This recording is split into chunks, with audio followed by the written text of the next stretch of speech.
Hey, what's up, you guys? Bloody Jacob here, just to give you some of my thoughts on the first two of the Christopher Lee Dracula movies, that being Horror of Dracula, which came out in 1958, followed by, of course, Prince of Darkness, which came out just a few years later.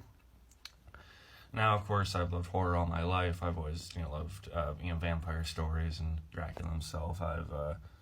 I've usually had a fondness for every interpretation and version of the character, mostly. Even to more modern ones, I honestly loved Luke Evans' Dracula Untold. I loved what Jonathan Rhys Meyers did with it in the TV show for a season. I have a lot of enjoyment for the Gary Oldman film in the 90s, and so on and so forth. But I've missed some of the older actors, and whenever I would see like images or books or something, Christopher Lee's Dracula always looked like the most convincing to me. He always looked like the most believable. And when I'm saying that, I mean comparing him to Bela Lugosi and some of the other earlier actors to play the character. Christopher Lee always looked the most believable, and I'm happy to be proven right, and I'm happy to finally be delving into his time as the character, to which I believe he played him in about 7 movies, at least in official canon movies. Christopher Lee, of course, is 6'5", so he definitely has the size, and the way he just carried himself as an actor just meshes very well when he plays him. And in both of these, Dracula has very minimal dialogue. He has a couple conversations with Harker and Horror of Dracula, and Prince of Darkness almost, I think, literally no dialogue. But yet, I honestly don't see that as a problem, because they knew how to use him very well and very effectively, to where you almost don't think of it until the movie is over. But yeah, I need to get Horror of Dracula on Blu-ray, but I just have the DVD for now. I will be Has Risen from the Grave. I will be watching that soon. But yeah, I really enjoyed Horror of Dracula. We'll start a little bit more on that one. You also have Peter Cushing in here as Van Helsing, who's the epitome of a classic Professor Van Helsing. And Dracula himself. Some of the best shots in the movie are just him standing in the doorway. The camera goes over to him, or he's at the top of the stairs, and you can just feel it. And that's kind of also partially speaking to just the vibe of some of these old horror movies. There's something, I don't want to say melodramatic, but there's something very, I don't want to say heavy-handed either, but it's just brimming with this old atmosphere that you can't really replicate anymore. It's kind of hard to explain, but from the old physical sets and locations and everything to the music, the wind and everything like that, they just nailed it in a way that's obviously stood the test of time. Especially with this, I think, because these two movies I really loved both of them. And with this one too, you do have, I already mentioned Peter Cushing. I'll show you the back of it real quick as well. Not the best shot of Dracula there, but it still looks pretty good. You also have usually some other form of Bride of Dracula created in the movie too, which I enjoy that aspect of it too. Some of the effects could be a little, dodgy, I guess, with Dracula's, death toward the end of the movie. But other than that, I honestly think they hold up pretty well. Maybe the blood's a little bit too bright or whatever. But that was another thing, Horror of Dracula, I think, was at least the first Dracula movie to be in a color, Technicolor. And, I know I'm kind of going off more in a general way here, not talking about this one specifically, but, my fear with some of these older films is that the endings are going to get repetitive. He's always going to, die in some, dumb, convenient way or something like that. And that's just kind of a hurdle of some of these older films, just to kind of sticking to, classic, conclusions and stuff like that, which is fine. But still, they can get a little bit repetitive and old. But something Christopher Lee said actually sort of helps with that a bit, an interpretation perspective he took on the character,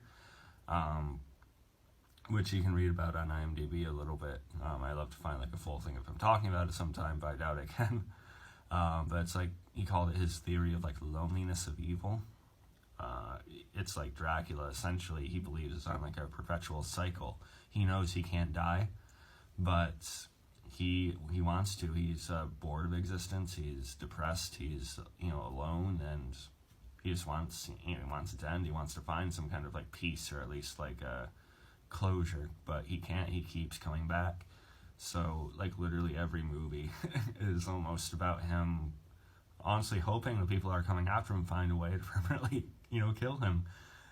He'll like try to exist. He tries to just out of like frustration and anger, just it's probably like a curse to some extent. He keeps on killing and does what he does to survive. But once he sees that the humans have cobbled some sort of other plan or idea together, he's almost like curious to see, okay, please let this actually work.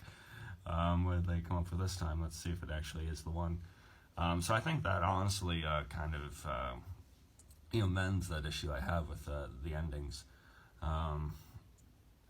As far as Dracula, Prince of Darkness goes, I honestly might have loved it even more. To me, it honestly had even more of that like old school, gloomy atmosphere to it. I enjoyed the the bride aspect even more in this one, and there's honestly a little bit of continuity between these two, which I did not expect, because of the events of the horror of Dracula. It kind of carries over into this one, which I think takes place like 10 years later, and it's people have heard what happened at the castle and such, and so there's like more paranoia about vampires and other like superstitious stuff. So people are more on edge, and so it's like a cause and effect, and it's actually changed like the area around them a little bit. So I thought that was a little bit